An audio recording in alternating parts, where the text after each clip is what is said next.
ഷൂട്ടിനുള്ള preparation ആണോ? Yes boss. ഒന്ന് വേഗം കൂടെ വന്നിരുന്ന എനിക്കൊരു കാര്യം ചോദിക്കാനുണ്ട്. നീ 90s കിഡ് അല്ലേ? എന്നാ ഇപ്പോഴത്തെ 2K കുട്ടികൾ, അതായത് ജെൻസി കുട്ടികളുടെ അവരായിട്ട് സംസാരിക്കണമെങ്കിൽ അവരുടെ ഭാഷ പഠിച്ചിരിക്കണം. വല്ലതും അറിയോ? എന്നാ ഞാൻ കുറച്ച് ഗവേഷണം നടത്തി കൊണ്ടുവന്നിട്ടുണ്ട്. ആ വാക്കൊക്കെ എന്തൊക്കെയാന്ന് നീ പറയണം. ഇതിന്റെ അകത്ത് ഞാൻ എഴുതിക്കൊണ്ട് വന്നിട്ടുണ്ട്. വാക്ക് എന്തൊക്കെയാണ്, അതിന്റെ അർത്ഥം എന്തൊക്കെയാണ് എനിക്ക് ഓർമ്മ വെക്കണ്ടേ? വാക്ക് ഓർബിറ്റിംഗ്. പ്ലാനറ്റ് ഒരു ഇതിനെ ഓർബിറ്റ് ചെയ്യുന്നിങ്ങനെ ചുറ്റും വട്ടം കറങ്ങുക, ഇങ്ങനെ ഓർബിറ്റ് ചെയ്യുക. അതിനങ്ങനെ പറയുന്നത് എനിക്ക് എലിപ്പനിയായിരുന്നു. പിന്നെന്താ തിന്നുന്ന ഓർബിറ്റാ? അതുമല്ല, പറയട്ടെ. ഓർബിറ്റിംഗ് എന്ന് പറഞ്ഞാൽ someone stops communication. അതായത് നമ്മുടെ അടുത്ത് അവർ കമ്മ്യൂണിക്കേഷൻ ഒന്നും ഉണ്ടാവില്ല, പക്ഷെ നമ്മുടെ സോഷ്യൽ മീഡിയ ഫോളോ ചെയ്യും, നമ്മുടെ ഫോട്ടോ ഒക്കെ ലൈക്ക് ചെയ്യും, സ്റ്റാറ്റസ് കാണും, അങ്ങനത്തെ സെറ്റപ്പ്. അതിനെയാണ് ഓർബിറ്റിംഗ് എന്ന് പറയാ. Online stocking. ഓക്കെ, അടുത്ത വേടേ ബഞ്ചിങ്.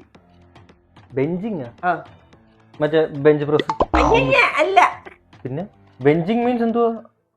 ബെഞ്ചിനടിക്കുക, ബെഞ്ച് വെച്ച് ഇഞ്ചപ്പരിവാക്കുക. ബെഞ്ചിങ് പറയട്ടെ, ബെഞ്ചിങ് എന്താണ്?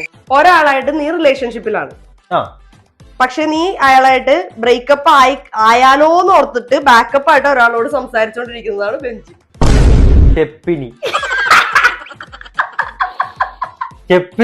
ചെപ്പിനിക്കാണ് ബെഞ്ചിങ്. സൂപ്പർ. ഓക്കെ, അടുത്ത വേർഡ് കുഷ്യനിങ്. കുഷ്യൻ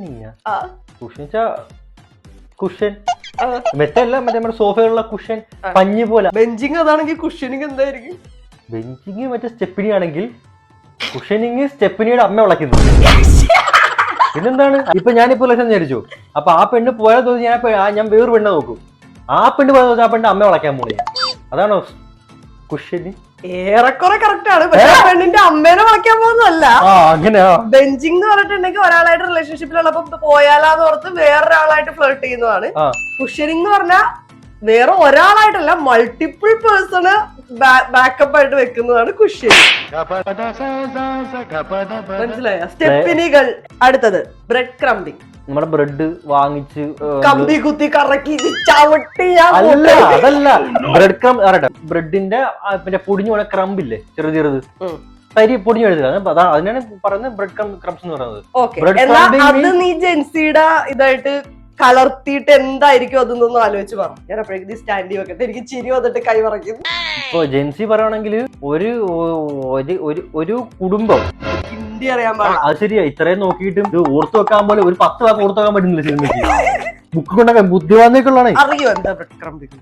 അറിയാവുന്നവർ കമന്റ് ഡൗൺ, അല്ലാത്തവർ വെയിറ്റ് ഫോർ പാർട്ട് 2.